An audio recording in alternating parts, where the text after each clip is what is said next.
Hello, જાગૃત આવાસ પર તમારું સ્વાગત છે. મારું નામ છે ચિંતન અખાણી. યસ, આપણે અહીંયા આગળ ઘણા બધા દાખલા જોઈ લીધા છે આદેશ રીતથી, હે ને? તો હવે આપણે એની અંદર બીજા ઘણા બધા દાખલા જોવાના બાકી છે. ચેપ્ટર નંબર 3 ચાલી રહ્યું છે. આઈ હોપ સો કે તમને લોકોને મજા આવતી હશે. આગળના લેક્ચર જોવાના બાકી હોય તો ડિસ્ક્રિપ્શન બોક્સમાં પ્લેલિસ્ટની લિંક છે, તેમાં તમે આગળના વિડીયોઝ જોઈ શકો છો. Okay, yes. અને એની સાથે સાથે ફ્રી ઓફ કોસ્ટ મટીરિયલ જોઈતું હોય તેની વેબસાઇટ પર નીચે લિંક અવેલેબલ છે ડિસ્ક્રિપ્શન બોક્સમાં. અને અમારી સાથે જોડાવું હોય તો વોટ્સએપ ચેનલની લિંક છે. વોટ્સએપ ચેનલની લિંક પર તમે લોકો ક્લિક કરી એમને ફોલો કરી શકો છો ફર્ધર અપડેટ માટે, ધોરણ 10, 11, 12 માટે. ઓકે, ચલો. તો હવે આપણે અહીંયા આગળ સ્વાધ્યાય જે 3.1 જે છે કે 3.1 ની સોરી 3.2 આદેશ રીતનો જે છે એ આગળના દાખલા જોઈએ આપણે. જો શું કીધું છે, 2x + 3y = 11 છે. ઓકે ઓકે, આ કે છે તો કરી નાખીએ યાર, આપણે ક્યાં બહુ ટેન્શન નહીં લેવાનું.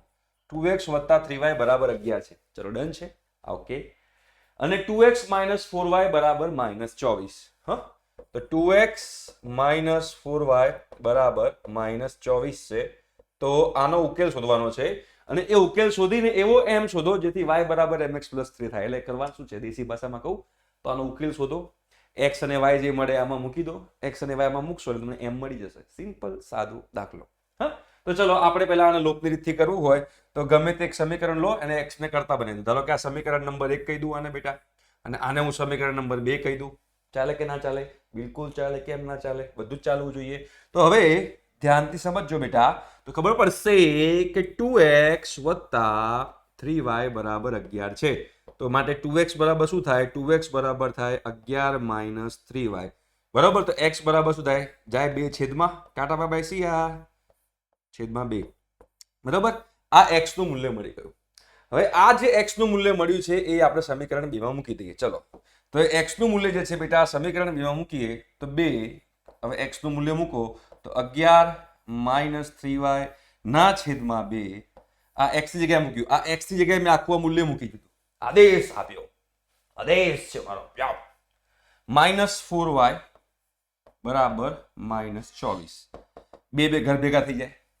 ચલો, તો 11 - 3y - 4y = -24. તો 11 - 3y તો -7y થાય બરાબર -24. હવે -24 ને આ બાદ લાવો તો +24 થાય, -7y ને પેલી બાજુ લઈ જાઓ તો +7y થાય. તો 11 + 24 = 7y થાય. તો અહીંયા 35 થઈ જાય, તો અહીંયા બરાબર 7y થાય. તો બેટા y બરાબર શું આવ્યું? 35/7 એટલે કે 5. બેટા y નું મૂલ્ય 5 આવી ગયું. ચલો, y નું મૂલ્ય અહીંયા મૂકી દો. y નું મૂલ્ય અહીંયા મૂકી દો. આની અંદર y નું મૂલ્ય મૂકો શું થાય? જુઓ, જાદુ. x = 11 - 3 × 5 / 2. તો જો x = 11 - 15 / 2. તો x = -4 / 2 એટલે કે -2. જો x નું મૂલ્ય -2 આવ્યું અને y નું મૂલ્ય 5 આવ્યું. તો હવે એવો મારે m શોધવાનો છે. તો શોધો કે m. તો અહીંયા બેટા આપણે m શોધીએ તો m માટે આપણે શું કરીશું? તો m માટે x અને y નું મૂલ્ય y = mx + 3 માં મૂકી દો. y બરાબર આ જે mx + 3 છે એમાં y નું મૂલ્ય 5 મૂકી દો, કેમ કે આપણે y નું મૂલ્ય 5 મળ્યું છે. અને m x નું મૂલ્ય -2 મૂકી દો, +3 મૂકી દો. તો અહીંયા 5 બરાબર -2m + 3 થાય. 3 ને આ બાજુ લઈ જઈએ તો 5 - 3 બરાબર -2m થાય. તો 2 બરાબર -2m થાય. તો 2 ભાગ્યા -2 બરાબર m થાય. તો બેટા m બરાબર -1 થાય. m બરાબર -1. પતી જાય બેટા કે ના પતે? બિલકુલ પતે. દાખલો પતી ગયો. બરાબર. ચાલો, તો અહીંયા આગળ આપણે m બી મળી ગયું, બધું જ મળી ગયું છે. તો આઈ થિંક સો કે તમને દાખલો ખબર પડી ગઈ છે કે દાખલો કેવી રીતે ગણવાનો હતો. હવે નેક્સ્ટ જોઈએ એના પછીનો દાખલો. શું કહે છે? નીચેની સમસ્યા ઉપરથી દ્વિચલ સુરેખ સમીકરણ યુગ્મ મેળવો, તેમનો ઉકેલ આદેશની રીતથી મેળવો. આપણે આદેશની રીત કીધેલી છે, આપણે આદેશની રીતનો જ ઉપયોગ કરવો પડશે. બે સંખ્યાનો તફાવત 26 છે અને એક સંખ્યા બીજી સંખ્યા કરતા 3 ગણી છે. બરાબર છે. તો ધારો કે આપણે મોટી સંખ્યાને x ધારી લઈએ. ચાલો, આપણે જે છે ધારી લઈએ કે મોટી સંખ્યા જે છે બેટા એ મોટી સંખ્યાને શું ધારી લઈએ? x. તો બેટા નાની સંખ્યા શું થાય? અરે બેટા નાની સંખ્યા તો y જ થવાની છે ને. મોટી સંખ્યા x હોય તો નાની સંખ્યા y થાય. બંનેનો તફાવત શું છે? મોટી સંખ્યા માઇનસ નાની સંખ્યા. બંને સંખ્યાનો તફાવત આપણને આપેલો છે. કેટલો તફાવત આપેલો છે જુઓ, આપેલો છે 26. તો અહીંયા મૂકી દઈએ x - y = 26. આપણને એક સમીકરણ મળી ગયું. બરાબર, આપણને અહીંયા આગળ બેટા એક સમીકરણ મળી ગયું. હવે શું કીધું છે, એક સંખ્યા બીજી સંખ્યા કરતા 3 ગણી, બીજી સંખ્યા 3 ગણી છે, 3 ગણી વધારે છે. બરાબર, ધારો કે અહીંયા x છે અને અહીંયા y છે, તો આ મોટી સંખ્યા y કરતા 3 ગણી મોટી છે, તો બંનેને સરખાવવું હોય તો મારે નાની સંખ્યાને 3 વડે ના ગુણવું પડે. ધારો કે એમ કહું કે આ 6 છે અને આ 2 છે, તો મારે આ બંનેને સરખાવવું હોય તો મારે શું કરવું પડે, અહીંયા ગુણ્યા 3 ના કરવું પડે, કેમ કે 6 જે છે 2 કરતા 3 ગણા છે. નાની સંખ્યાને મારે 3 વડે ગુણવું તો મોટી સંખ્યા બરાબર થાય. તો અહીંથી મને મળ્યું x = 3y. આ મને મળ્યું બીજું સમીકરણ. તો આ થઈ ગયા તમારા બે સમીકરણ યુગ્મ. સમીકરણ યુગ્મ થઈ જાય તો x નું મૂલ્ય જે છે, અરે બેટા હવે દાખલો પતી ગયો, x નું મૂલ્ય અહીંયા મૂકી દો. તો શું થાય, x ની જગ્યાએ શું મૂકીશું, 3y મૂકીશ. તો 3y - y = 26, એટલે કે 2y બરાબર શું થાય, 26 થાય. તો y બરાબર શું થાય બેટા, 26/2. ઓ માય ગોડ, એટલે કે y બરાબર થઈ ગયું 13. y નું મૂલ્ય મને 13 મળી ગયું, તો x નું મૂલ્ય શું મળશે મને, મૂકી દો 13 તરી 39. તો x બરાબર શું આવ્યું બેટા, 39. જો x બરાબર 39 આવે. કેમ 39 આવ્યું બેટા, x બરાબર 3y છે, y નું મૂલ્ય મને 13 મળ્યું, 13 તરી 39. તો x નું મૂલ્ય બેટા મને મળી ગયું જે છે 39. બરાબર, જો દાખલો પતી ગયો તમારો. સરસ મજાનો દાખલો હતો, ટોપાટોપ દાખલો હતો, તે થઈ ગયો. આ દેશની રીતથી આપણે ઉકેલ્યો. જો બે પૂરક કોણો પૈકી મોટો ખૂણો નાના ખૂણા કરતા 18 મોટો છે, તો પૂરક કોણો શોધો. હવે પૂરક કોણની વ્યાખ્યા પહેલા તો આપણને આવડવી જોઈએ. એ ના આવડે તો doubtpani.com થઈ જાય. પૂરક કોણની વ્યાખ્યા એ છે કે બે ખૂણાઓનો સરવાળો 180 થાય તો એને પૂરક કોણ કહેવાય. ધારો કે મોટો ખૂણો જે છે એને આપણે x ધારી લઈએ. બરોબર, મોટો ખૂણો જે છે, મોટા ખૂણો એને આપણે x ડિગ્રી ધારી દઈએ. તો નાનો ખૂણો જે છે બેટા, એ નાનો ખૂણો થાય y ડિગ્રી. અને આ બંનેનો સરવાળો શું થાય, x + y = 180 થાય, કેમ કે બંને પૂરક કોણો છે. તો પહેલું સમીકરણ તો આપણને મળી ગયું. હવે શું કીધું છે, મોટો ખૂણો નાના ખૂણા કરતા 18 જેટલો વધારે છે. ધારો કે મોટો ખૂણો આ છે અને નાનો ખૂણો આ છે, બંનેને સરખાવવું હોય તો મારે નાના ખૂણામાં 18 ઉમેરવા પડે કે ના ઉમેરવા પડે? ના, મોટો ખૂણો જે છે એ નાના ખૂણા કરતા 18 વધારે છે, તો નાના ખૂણામાં 18 ઉમેરું તો બંને સરખા થાય ને. તો બંને સરખા હોય તો મારે 18 ઉમેરવા પડે. y ને પેલી બાજુ લઈ જઈએ, કાં તો પછી આ મને x નું મૂલ્ય મળી ગયું, x નું મૂલ્ય અહીંયા મૂકી દો. ચલો, આદેશની રીત છે ને એટલે ચલો. તો x નું મૂલ્ય શું આવશે, y + 18. તો y + 18 અને આ વત્તા y જે છે, વત્તા y તો રહેશે જ, બરાબર 180 થશે. તો y + y બેટા 2y થાય, પેલો 180 - 18 થાય. તો 2y બરાબર તમે જુઓ તો 180 - 18 કેટલા થાય, 162. તો 162. તો y બરાબર શું થશે, તમે જો 162/2 કરી દો, 2 × 8 = 16, 81. y બરાબર 81 આવ્યું. y બરાબર 81 આવ્યું, તો y બરાબર 81 મૂકી દો, તો x બરાબર શું થાય, 99. જો અહીંયા y બરાબર 81 મૂકો તો 81 + 18, તો x નું મૂલ્ય શું આવશે બેટા, 99 આવશે. તો x બરાબર 99 ડિગ્રી છે અને y બરાબર 81 ડિગ્રી છે. બંનેનો સરવાળો 180 થાય છે. જી હા, બંનેનો સરવાળો 180 થાય છે, તો આપણો દાખલો સાચો છે. જો 99 + 81 180, x + y 180 છે, તાળો મળી જાય છે. અને તાળો મળી જાય એટલે જલસો થઈ જાય. હા, ચલો હવે ત્રીજો દાખલો. ક્રિકેટ ટીમના કોચે 7 બેટ અને 6 દડાઓ 338 રૂપિયામાં ખરીદ્યા. પછી તેણે તે જ કિંમતવાળા 3 બેટ અને 5 દડાઓ 1750માં ખરીદ્યા. તો એક બેટની અને એક દડાની કિંમત શોધો. તો આપણે એવું ધારીએ કે ધારો કે એક બેટની કિંમત x રૂપિયા છે. ધારો કે એક બેટની કિંમત જે છે, એક બેટની કિંમત જે છે એ આપણે x રૂપિયા કહી દઈએ. બરોબર, x રૂપિયા. અને દડાની કિંમત y રૂપિયા કહી દઈએ. તો દડાની કિંમત જે છે એ દડાની કિંમતને હું બેટા y રૂપિયા કહી દઉં. દડાની કિંમત જે છે એને આપણે y રૂપિયા કહી દઈએ. ભાઈ શું ખોટું છે, શું ખોટું નથી. એક બેટની કિંમત x, તો 7 બેટની કિંમત 7x થાય. એક દડાની કિંમત 6, એક દડાની કિંમત y, તો 6 દડાની કિંમત 6y થાય. અને બંનેનો સરવાળો 3800 રૂપિયા છે, તો લખાય 7x + 6y = 3800. બેટા એક દડાની કિંમત x રૂપિયા છે, તો 7 બેટની કિંમત, એક બેટની કિંમત x રૂપિયા છે, તો 7 બેટની કિંમત 7x થાય. એક દડાની કિંમત y રૂપિયા છે, તો 6 દડાની કિંમત 6y થાય. અને બંનેનો ખર્ચો જે ટોટલ છે એ છે સરવાળો થાય છે 3700, એટલે કે 3700 રૂપિયા. તો અહીંથી મને એક સમીકરણ મળ્યું. 3700 નથી, 3800 છે. ઓકે, ખોટું ના લાગવું જોઈએ, 3800 રૂપિયા છે. બરાબર છે. હવે આગળ વાંચીએ. તે જ કિંમતવાળા હોય 3 બેટ ને 5 દડા લે છે. તો 3 બેટ અને 5 દડા લેતા હોય તો એક બેટની કિંમત x તો 3 બેટની કિંમત 3x, એક દડાની કિંમત y તો 5 દડાની કિંમત 5y. આ બંનેનો સરવાળો કીધો છે. હવે 3 બેટ અને 5 દડા 1750 માં લીધા. કેટલામાં લીધા?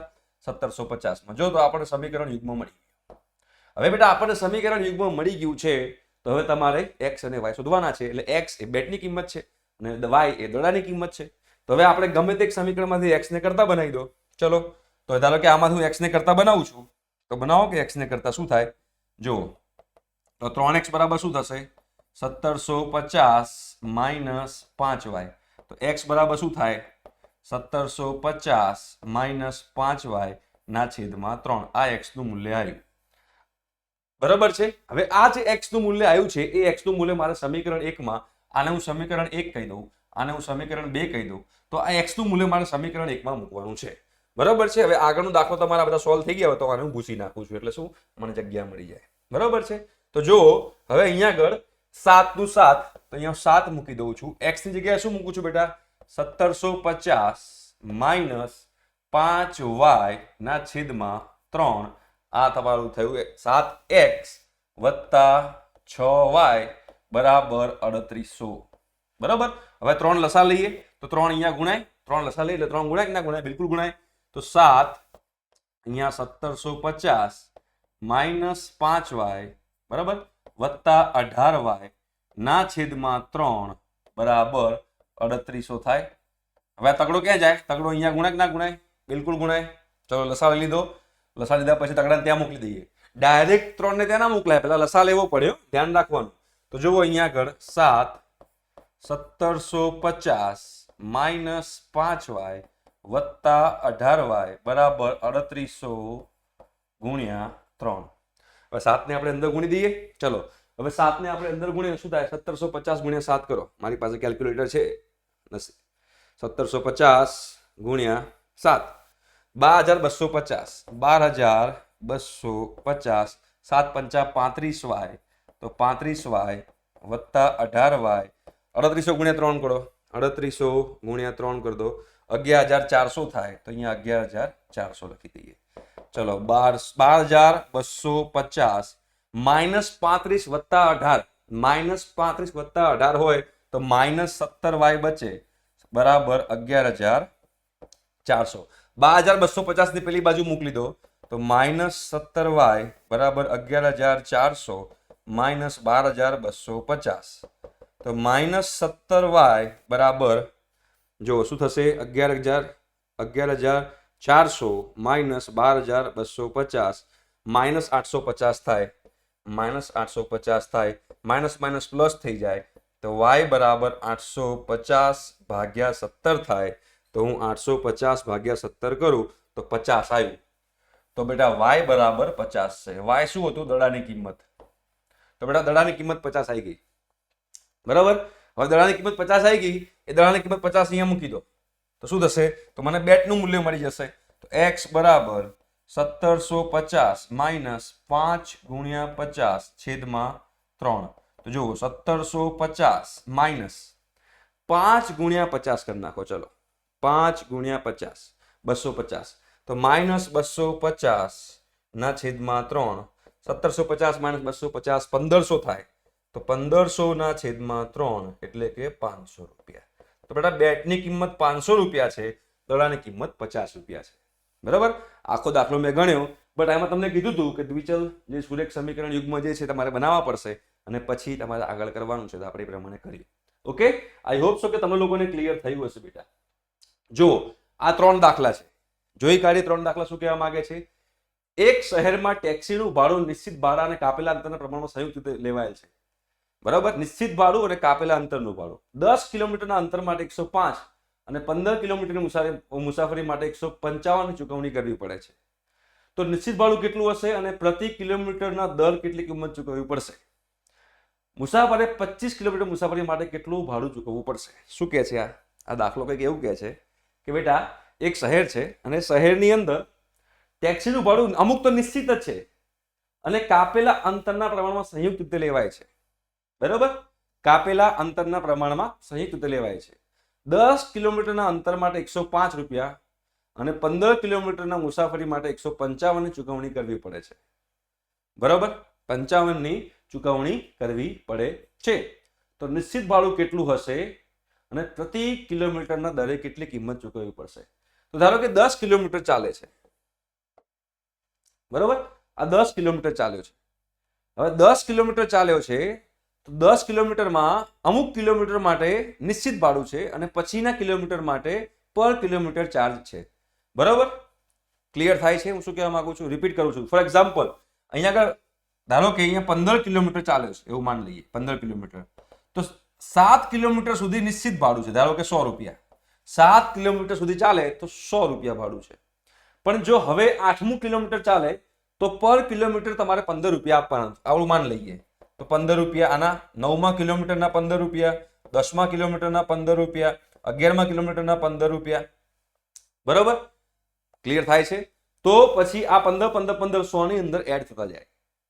બરોબર, તો એ શું કહેવા માંગે છે કે નિશ્ચિત ભાડું કેટલું છે અને પર કિલોમીટરનું ભાડું કેટલું છે એ મારે અહીંયા આગળ જાણવાનું છે. પણ એમાં એવું કીધેલું છે કે 10 કિલોમીટરના અંતર માટે 105 રૂપિયાનું ભાડું લાગ્યું. બરોબર, 10 કિલોમીટરના અંતર માટે 105 રૂપિયા ભાડું લાગ્યું. એટલે એવું લખી શકાય કે 10 કિલોમીટરના અંતર માટે 10 કિલોમીટરના અંતર માટે કુલ ભાડું કેટલું છે? કુલ ભાડું જે છે એ લાગ્યું 105 રૂપિયા. હવે આપણને ખબર નથી કે આમાં નિશ્ચિત કિલોમીટર માટે કેટલું ભાડું છે, નિશ્ચિત ભાડું કેટલું અને પ્રતિ કિલોમીટરના દરે કેટલું ભાડું. તો હું ધારો કે નિશ્ચિત ભાડું x છે એવું માન લઈએ કે ધારો કે એવું માન લો, ધારો કે નિશ્ચિત ભાડું જે છે, નિશ્ચિત ભાડું એ x છે, એ x છે. નિશ્ચિત ભાડું x છે એવું માન લઈએ આપણે. બરાબર, અને પ્રતિ કિલોમીટરનું ભાડું જે છે, પ્રતિ કિલોમીટરનું ભાડું, બરાબર, 10 કિલોમીટર અંતર માટે 155 કરવી પડે છે. બરાબર, હવે પ્રતિ કિલોમીટર દરે કેટલી કિંમત ચૂકવવી પડશે? ઓકે, નિશ્ચિત ભાડું x રૂપિયા છે અને પ્રતિ કિલોમીટર જે છે, પ્રતિ કિલોમીટરનું ભાડું y રૂપિયા રાખીએ છીએ, y રૂપિયા.